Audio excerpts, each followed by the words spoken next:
ने योग का एक बड़ा आंदोलन खड़ा किया। आपको हमें ट्रेनिंग देने का काम किया। योग के माध्यम से आप और हम जुड़े और आज पूरे देश में हजारों की संख्या में हर राज्य में योग की कक्षाएं लग रही हैं। आपको और हमें पूज्य स्वामी जी महाराज ने ये एहसास करवाया कि हमें रोज योग करना है और योग करते हुए हमें किसी व्यक्तिगत स्थान पर योग नहीं करना, किसी सार्वजनिक स्थान पर बैठकर हमें योग करना है और दूसरे लोगों को भी योग करवाना है, ताकि हमारा भारत स्वस्थ भारत बने, संस्कारवान भारत बने, समृद्ध भारत बने, रोग मुक्त भारत बने, नशा मुक्त भारत बने। इस उद्देश्य के साथ परम पूज्य स्वामी जी महाराज लगे हुए हैं। पूज्य स्वामी जी महाराज को आप देख रहे हैं, रोज सुबह उठकर पहले आस्था टीवी के ऊपर प्रोग्राम करना, फिर इंडिया टीवी के ऊपर प्रोग्राम करना, उसके बाद दिन में 18 घंटे लगातार अखंड प्रचंड पुरुषार्थ करना, लगातार लगे रहना। पूज्य स्वामी जी लगभग 35 सालों से सेवा के इस कार्य में लगे हुए हैं। अब चाहें तो पूज्य स्वामी जी आराम से बैठ सकते हैं या नहीं बैठ सकते? बैठ सकते हैं। क्या बहुत से शिष्य हो गए वो योग करवाएंगे, मैं आराम से बैठूंगा, मैंने बहुत कर दिया। और आज अगर पूज्य स्वामी जी महाराज अपना सारा काम बंद करके केवल एक गद्दी लगाकर बैठ जाएं और केवल आशीर्वाद दें, या हिमालय में अपनी साधना के लिए चले जाएं, तो भी पूज्य स्वामी जी का नाम महर्षि दयानंद स्वामी विवेकानंद के बाद लिखा जाएगा कि नहीं लिखा जाएगा? लेकिन फिर भी आपने कभी पूज्य स्वामी जी महाराज को रुके हुए देखा, विश्राम करते हुए देखा, विराम लेते हुए देखा, कभी थकते हुए देखा, कभी ये कहते हुए सुना कि अब बहुत हो गया, अब आगे और करने की आवश्यकता नहीं? एक अभियान पूरा होता है तो नए अभियान की ओर जुट जाते हैं, एक उद्देश्य को पूर्ण करते हैं तो अगला एक और बड़ा लक्ष्य ले लेते हैं। पूज्य स्वामी जी महाराज यही कहते हैं कि यदि ईश्वर ने मुझे इस सेवा के काम का निमित्त बनाया है, मुझे चुना है, तो मैं बिना रुके, बिना डटे, बिना थके, बिना झुके इस सेवा के काम में अपने आप को आहूत कर दूंगा, इस यज्ञ में संविधा के रूप में अपने आप को भस्म कर दूंगा, लेकिन मैं इस सेवा के कार्य को रुकने नहीं दूंगा। इस संकल्प के साथ हमारे गुरुवर लगे हुए हैं। और देखिए, प्रयागराज क्रांतिकारियों की भूमि है। अभी जब मैं आ रहा था तो एयरपोर्ट के ऊपर अमर बलिदानी चंद्रशेखर आजाद की प्रतिमा लगी हुई है। यही जिसका नाम पहले अल्फ्रेड पार्क होता था, उसी में शहीद अमर बलिदानी चंद्रशेखर आजाद अपनी पिस्तौल के साथ 80 पुलिस वालों का 21 मिनट तक मुकाबला करते रहे। तो ऐसे ऐसे बलिदानी जिन्होंने अपने आप को आहूत कर दिया कि हमारे प्राण चले जाएं तो भी हमें परवाह करने की आवश्यकता नहीं है, हमें तो समाज और देश के लिए जीना है, समाज और देश का काम करना है। उसी संकल्प को आगे बढ़ाने के लिए पूज्य स्वामी जी महाराज लगे हुए हैं। आप और हम किसी सामान्य स्वार्थ के लिए, किसी छोटे उद्देश्य के लिए इस समाज के काम में नहीं लगे हुए। हमारा उद्देश्य उसी चंद्रशेखर आजाद के सपनों का भारत बनाना है। हमारा उद्देश्य उसी उत्तर प्रदेश की धरती पर जन्मे पंडित राम प्रसाद बिस्मिल के सपनों का भारत बनाना है। हमारा उद्देश्य राजेंद्र लाहिड़ी के सपनों का भारत बनाना है। हमारा उद्देश्य ठाकुर रोशन सिंह के सपनों का भारत बनाना है। तो जो उद्देश्य उन्होंने लिया था, उसी उद्देश्य के साथ हमें आगे बढ़ना है। और आप सब इस सेवा के कार्य में लगे हुए हैं। लक्ष्य बहुत बड़ा है, चुनौतियां बहुत हैं। अभी आप समाज के सामने देख रहे हैं तो नशा बढ़ रहा है ना उत्तर प्रदेश में। नेपाल के रास्ते बहुत से ड्रग्स आती है, भुक्की आती है, सुट्टा आता है, चरस आती है, गांजा आता है, हेरोइन आती है। और गांव में यदि एक युवा भी, एक व्यक्ति भी इस नशे का यदि एक बार भी प्रयोग कर ले, तो दूसरी बार नशे को खरीदने के लिए यदि उसको अपनी मां की हत्या करनी पड़े तो वो कर सकता है। करते हैं कि नहीं करते? जो नशे में अपने परिवारजनों की हत्या करते हैं, नशे में जो कुछ भी करने के लिए तैयार हो जाते हैं, उसका मूल कारण नशा है। दूसरा क्या है? जो वैचारिक प्रदूषण है, जो टीवी के माध्यम से, सीरियल के माध्यम से, वेब सीरीज के माध्यम से हमारे मनों में जो विचारों का जहर घोला जा रहा है, जो हिंसा परोसी जा रही है, जो वासना परोसी जा रही है, उससे हमारा समाज टूटने के कगार पर है। इन सारी चीजों का एक तरफ तो समाज टूट रहा है, वैचारिक प्रदूषण है, नशा बढ़ रहा है, हिंसा बढ़ रही है, विदेशी कंपनियां हमें अपना रोबोट बनाना चाहती हैं, कठपुतली बनाना चाहती हैं, देश की सीमाओं के बाहर अलग अलग प्रकार की चुनौतियां हैं, चीन भारत के ऊपर कब्जा करना चाहता है, देश के अंदर अगर यदि देखा जाए तो देश के अंदर मजहब के नाम पर, संप्रदाय के नाम पर झगड़े बढ़ रहे हैं, देश के अंदर दलितों को, स्वर्णों को, अलग जातियों को समूह बनाकर उनको आपस में लड़ाया जा रहा है। देश के अंदर आपने कोरोना काल के बाद देखा होगा कि कोरोना काल के बाद जवान लोगों को हार्ट अटैक हो रहे हैं, 30-30 साल के लोगों को डायबिटीज हो रही है, 40 साल से अधिक किसी की उम्र है तो उसको ब्लड प्रेशर तो होगा ही होगा, उसका कोलेस्ट्रॉल तो बढ़ेगा ही बढ़ेगा, थोड़ी सी उम्र ज्यादा हो गई तो उसको जोड़ों का दर्द होना है। फार्मा कंपनियों का षड्यंत्र चल रहा है। फार्मा कंपनियों का षड्यंत्र क्या है कि हर व्यक्ति को डायबिटीज का मरीज बनाएं, हर व्यक्ति को बीपी का मरीज बनाएं, हर व्यक्ति को कोलेस्ट्रॉल का मरीज बनाएं, हर व्यक्ति को थायराइड का मरीज बनाएं, हर व्यक्ति जोड़ों के दर्द की दवा खाए। और जो युवा हैं उन युवाओं को हार्ट अटैक हो रहा है, जिनके अंदर हार्ट अटैक हो जाता है, 25 साल के युवा को हार्ट अटैक हो जाता है, और जिनको हार्ट अटैक नहीं हुआ और जो युवा है जिनको अभी बीमारी नहीं है, उनको मल्टीविटामिन के नाम से, विटामिन के नाम से, मिनरल्स के नाम से, प्रोटीन पाउडर के नाम से उनको जहर खिलाया जा रहा है। हमारे भोजन की थाली में जहर मिला दिया गया। हम जो पानी पीते हैं उसके अंदर जहर है, हम जो दालें खाते हैं उन दालों के अंदर जहर है, हम जो चावल खाते हैं, धान खाते हैं, उसके अंदर जहर मिला दिया पेस्टिसाइड के नाम से, हम जो गेहूं खाते हैं उसके अंदर जहर है। खाने के तेल के नाम पर हमारे यहाँ से, हमारे घर के आंगन से गौ माता को देशी की जगह विदेशी कर दिया, उसके जीन्स के अंदर विदेशी जीन्स डाल दिए। हमारे घर के अंदर जो हमारा शुद्ध तेल था, उस शुद्ध तेल की जगह उस तेल को प्रदूषित करने का काम कर दिया। तो आप देखिए चुनौतियां कितनी हैं। इन सारी चुनौतियों से लड़ने का काम कोई सरकारें नहीं कर सकती।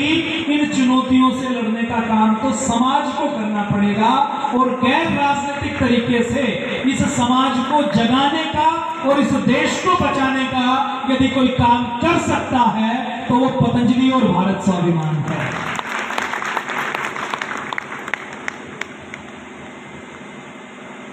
देखिए, आप यहां पर आए हैं, आप इस आंदोलन से, इस अभियान से जुड़े हैं, तो आप अपने आप को साधारण व्यक्ति मत मानिए।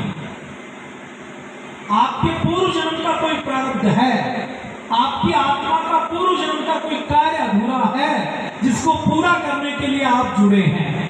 हमारे सनातन की पूर्व जन्म की अवधारणा है, हम जब समाज के लिए, देश के लिए काम करते हैं तो वो पुण्य का काम होता है, और उस पुण्य के काम के बदले में हमें इस जन्म में और आने वाले जन्मों में सुख मिलता है, शांति मिलती है, समृद्धि मिलती है, हमें अच्छा घर परिवार मिलता है, अच्छी नौकरी व्यापार मिलता है। तो ये जो पूर्व जन्म और कर्मफल की परिभाषा है, ये सनातन धर्म की वैज्ञानिक परिभाषा है। और इसी परिभाषा के आधार पर मैं बहुत जिम्मेदारी से ये कह सकता हूं कि आप यदि इस आंदोलन से जुड़े हैं तो कहीं ना कहीं आपका जुड़ाव, कई जन्मों का जुड़ाव पूज्य स्वामी जी महाराज के साथ है, जो आपको जोड़कर साथ लेकर आया है। इसको सामान्य मत मानिए। और हमें, क्योंकि कोरोना काल में थोड़ी सी शिथिलता आई, अब हमें समाज के इस काम को आगे बढ़ाना है। मैं आपसे एक सवाल करता हूं, यदि कोई व्यक्ति योग करेगा, क्या योग करने वाला व्यक्ति किसी प्रकार के नशे का सेवन कर सकता है? कर सकता है क्या? आपको कोई कई करोड़ रुपए दे और कहे कि तुम अफीम खा लो, तो आप खाओगे? आपको कहे कि तुम, आप ये मुर्गी को, बकरे को, सुअर को या किसी नॉन वेजिटेरियन खाने को आप खा लो, आप खा लोगे? क्योंकि योग करने के बाद इतना शुद्धिकरण होता है कि अंदर से खा नहीं पाते। तो इस देश को यदि बचाना है तो इस देश के एक बच्चे को, एक एक व्यक्ति को योगी, निरोगी, उपयोगी बनाना पड़ेगा, और उसको बनाने का काम आपका और हमारा है। ये काम कोई सरकार करने वाली नहीं है। जैसे पूज्य स्वामी जी महाराज 18 घंटे लगे हुए हैं, वैसे ही हमें भी पूज्य स्वामी जी महाराज के हाथ बनकर, उनका प्रतिरूप बनकर उनके इस काम को आगे बढ़ाना है। बढ़ाना चाहिए कि नहीं बढ़ाना चाहिए? बढ़ाना चाहिए। और दूसरी बात, कई बार आपके मन में आएगा कि मैं ये काम बढ़ा ही रहे हैं, मुझे क्या मिलेगा? सरकारी नौकरी करते हैं तो पेमेंट मिलती है, सैलरी मिलती है, टीएडीए मिलता है, छुट्टी मिलती है। इस काम में हमें तो कुछ मिलता नहीं है, तो हम इस काम को क्यों करें? देखिए, यदि मैं बहुत गंभीरता से कह रहा हूं और जिम्मेदारी के साथ कह रहा हूं, वैज्ञानिक प्रमाणों के साथ कह रहा हूं, यदि आप एक योग की कक्षा चलाते हैं, आपके माध्यम से यदि एक योग की कक्षा चलती है, आप यदि किसी को योग शिक्षक बनाते हैं, आप किसी को योग सिखाते हैं, आप किसी को योग करने के लिए प्रेरित करते हैं, तो एक योग की कक्षा चलाना एक हॉस्पिटल चलाने जितना पुण्य का काम है। 100 करोड़ रुपए लगाकर यदि कोई एक बड़ा सेठ हॉस्पिटल चलाता है, उसको जितना पुण्य मिलता है, उतना पुण्य आपको एक जिला प्रभारी के रूप में, एक तहसील प्रभारी के रूप में योग की कक्षा चलाने से मिल सकता है। और उस पुण्य से आपके इस जन्म में, आपके घर परिवार में और आपके अगले जन्म में सुख, समृद्धि और शांति आएगी ही आएगी। क्योंकि हमारे जीवन में यदि कुछ अच्छा है तो हमारे पुण्यों के कारण है, और यदि हमारे जीवन में कुछ बुरा है, कोई दुख है, तो वो हमारे पुण्यों की कमी के कारण है। तो ये वैज्ञानिक सत्य है, इसमें संशय मत कीजिए। मैं एक एग्जाम्पल आपको दूं। पूज्य स्वामी जी महाराज किसान के घर में पैदा हुए, लोगों से 11-11 रुपए लेकर पतंजलि योगपीठ खड़ा किया। पूज्य स्वामी जी महाराज ने करोड़ों लोगों को योग सिखाया, करोड़ों लोगों का बीपी डायबिटीज ठीक की, करोड़ों लोगों को जान बचाने का काम किया। पूज्य स्वामी जी महाराज ने एक दिवालिया कंपनी को 2 साल पहले 4000 करोड़ में लिया, क्योंकि पूज्य स्वामी जी का संकल्प है कि मुझे 1 लाख करोड़ रुपए की चैरिटी करके इस देश के अंदर गौशाला और गुरुकुल खड़े करने हैं। तो उनका संकल्प है कि मुझे 1 लाख करोड़ रुपए चाहिए।